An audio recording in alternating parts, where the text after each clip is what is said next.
नमस्कार. संघर्ष वृत्तवाहिनीमध्ये आपलं स्वागत. घेऊया ठाणे आणि आसपासच्या परिसरामधील घडणाऱ्या महत्त्वाच्या घडामोडींचा आढावा. टीएमटीची सेवा होणार सुपरफास्ट. लवकरच 486 कंत्राटी वाहकांची मेगा भरती. परिवहन 37 कोटी 89 लाख मोजणार. ठाणे परिवहन सेवेच्या ताफ्यातील बसेसची संख्या वाढल्याने या बसेसचे संचालन करण्यासाठी वाहकांची संख्या अपुरी पडत आहे. यासाठी कंत्राटी पद्धतीचे वाहक घेण्याचा निर्णय परिवहनकडून घेण्यात आला आहे. एकाच कंत्राटदाराकडून 486 कंत्राटी वाहक घेण्यात येणार असून 3 वर्षासाठी संबंधित कंत्राटदाराला 37 कोटी 89 लाख रुपये मोजावे लागणार आहेत. टप्प्याटप्प्याने हे कंत्राटी वाहक परिवहनमध्ये दाखल होणार आहेत. ठाणे परिवहनच्या इलेक्ट्रॉनिक बससह एसी बसही येत आहे. सध्या परिवहनच्या ताफ्यात 424हून अधिक बसेस असून प्रत्यक्षात रस्त्यावर 360 बसेस सुरू आहेत. काही बसेस तांत्रिक कारणामुळे रस्त्यावर आणता येत नसून यामागील कारण म्हणजे बस वाहकांची अपुरी संख्या. परिवहनमध्ये जवळपास 150 ते 200 वाहकांची कमतरता जाणवत आहे. हे वाहक भरण्यात आले तरी आणखी 65 ते 70 पहिल्या टप्प्यात 25 वाहक येणार असून त्यांचे प्रशिक्षण घेण्यात येणार आहे. तर दुसऱ्या टप्प्यामध्ये 37 वाहन दाखल होणार आहेत. त्याचंही प्रशिक्षण लवकरच होणार असल्याची माहिती परिवहन प्रशासनाने दिली. प्राप्त निविदेनुसार Messrs GA digital web world private limited Goregaon Mumbai यांनी प्रति कर्मचारी दिलेला मासिक दर कामगार आयुक्तांच्या कार्यालयाकडील सद्यस्थितीत लागू केलेले विशेष भत्त्यांच्या प्रचलित दराप्रमाणे आहे. निवेदित व वाटाघाटीनंतर सादर केलेले दर स्वीकारण्यात आले आहेत. त्यानुसार 3 वर्षाकरिता 37 कोटी 89 लाख 28,368 रुपये खर्चाला मान्यता देण्यात आली आहे. बसेस रस्त्यावर चालणं शक्य होणार आहे. टीएमटी बसेसच्या संचालनासाठी कंत्राटी वाहक घेतले जाणार असून हे सर्व वाहक एकाच कंत्राटदाराकडून घेण्यात येणार आहेत. यासाठी परिवहन प्रशासनाकडून निविदा मागवण्यात आली होती. या निवेदनानुसार GA digital web world private limited Goregaon Mumbai 65 या कंत्राटदारांची निवड करण्यात आली आहे. या कंत्राटदाराच्या माध्यमातून टप्प्याटप्प्याने 486 वाहक टीएमटीच्या सेवेत दाखल होणार आहेत.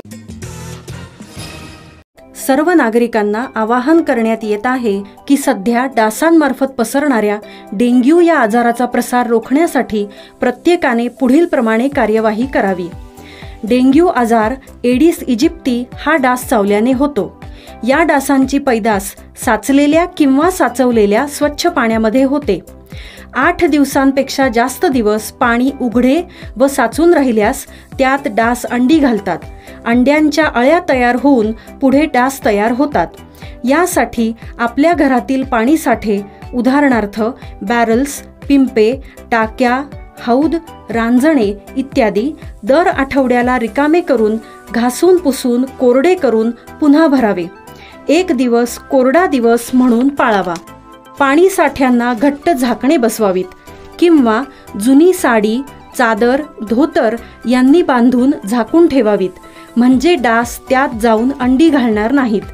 घराच्या गच्चीवर, आजूबाजूला, अंगणात कोठेही पाणी साचू देऊ नये. भंगार सामान उघड्यावर टाकू नये. उदाहरणार्थ टायर्स, प्लास्टिक सामान, कुंड्या, टाकाऊ वस्तू इत्यादी. अशा सामानात पावसाचे पाणी साठून त्यात डेंग्यूच्या डासांची पैदास होते. घरातील कूलर्स, फ्रीजच्या पाठीमागील ट्रे हे देखील वेळोवेळी कोरडे करावेत. लक्षात ठेवा, नुसत्या फवारणीने डास घनता कमी होत नाही, तर त्यासाठी डास पैदास ठिकाणे नष्ट करणे ही आपल्या सर्वांची जबाबदारी आहे. कोणताही ताप अंगावर न काढता जवळच्या शासकीय रुग्णालयात मोफत औषधोपचार घ्या. अशा प्रकारे नागरिकांनी सहकार्य केल्यास डेंग्यूचा प्रसार रोखणे सहज शक्य आहे.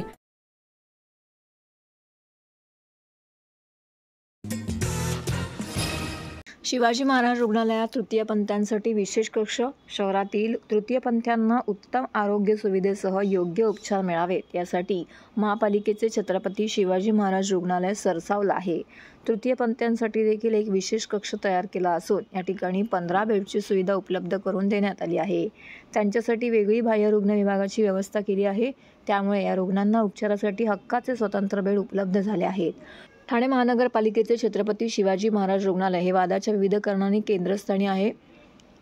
त्यात गेल्या काही महिन्यांपूर्वी या रुग्णालयात घडलेल्या मृत्यूतांडवानंतर रुग्णालयाचा कायापालट करण्याचा व येथील आरोग्य यंत्रणा सक्षम करण्यावरती भर देण्यात येत आहे.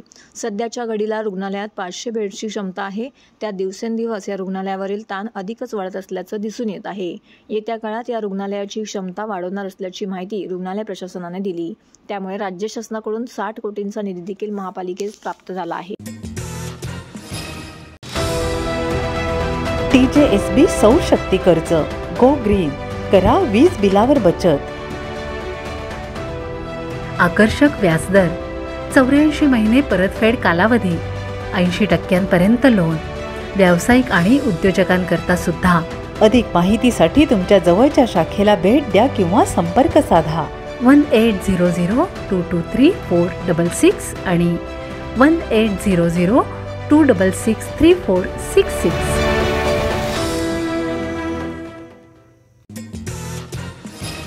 नरेंद्र मोदी हाच उमेदवार, अब की बार 400 पार. महायुतीच्या मेळाव्यात नेत्यांचा सूर.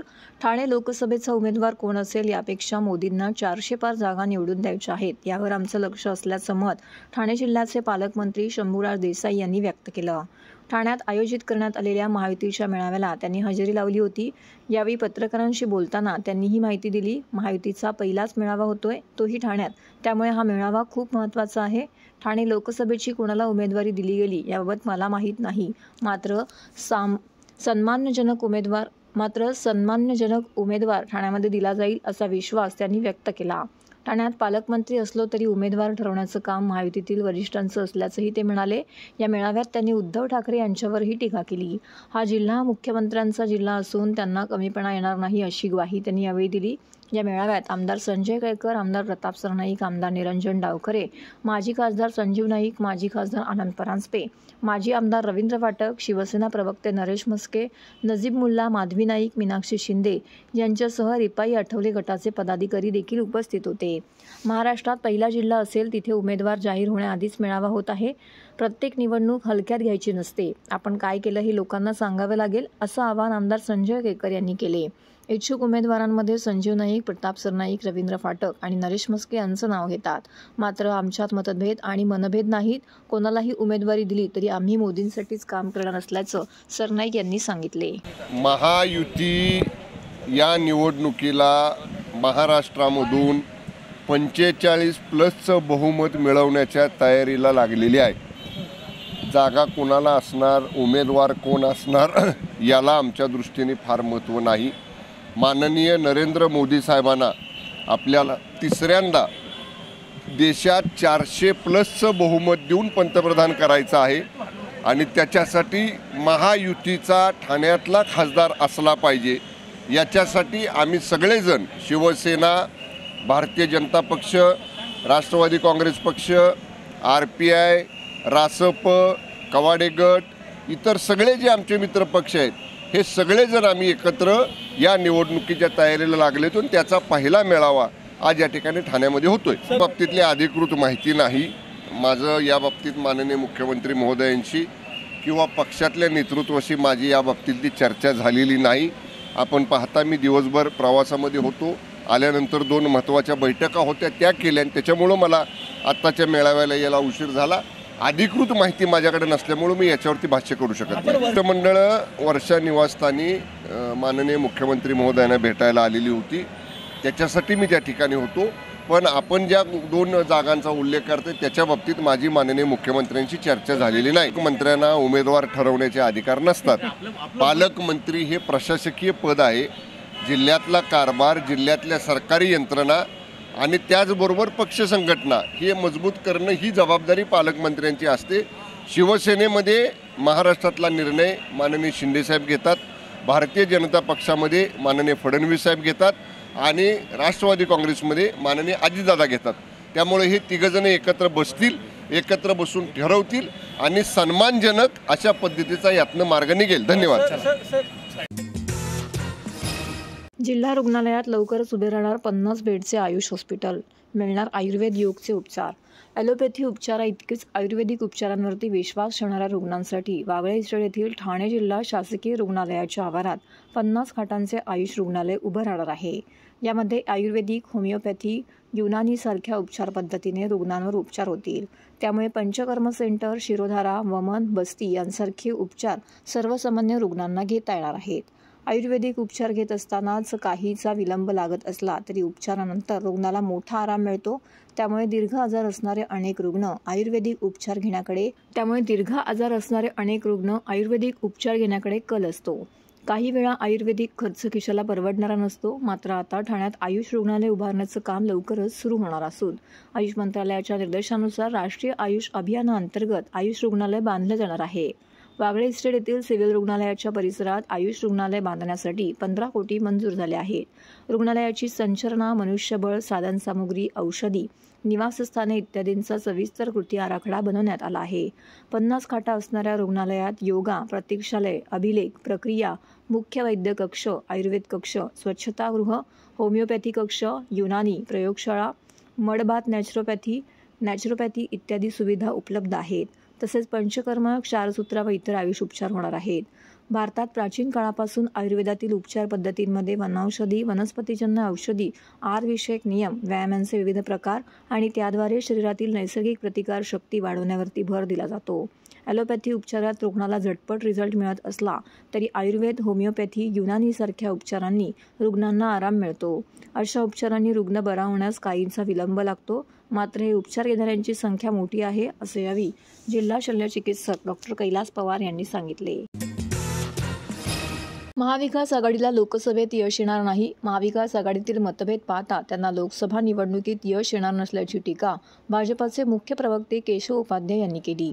त्यामुळे महायुतीला 48 जागांवरती विजय मिळवण्यात यश येईल, असं देखील त्यांनी यावेळी सांगितलं. ते ठाण्यामध्ये आयोजित केलेल्या पत्रकार परिषदेमध्ये बोलत होते. भारतीय जनता पार्टी बूथवरचा नारा देत वेगळा विचार घेऊन पुढे येत आहे.